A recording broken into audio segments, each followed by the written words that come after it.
vidíme, že veřejný pořádek byl obnoven. Vážení diváci, historie služební hypologie sahá až do doby 19.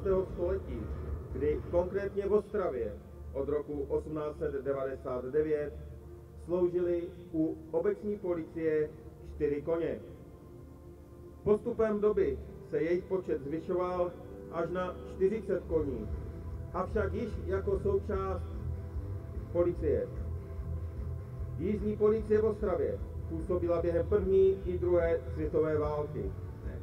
V neposlední řadě mají služební koně využití při běžném výkonu služby, kde působí zejména preventivně, a to v chráněné krajinné oblasti Poodří, v lesoparcích, parcích a zahrádkářských koloniích.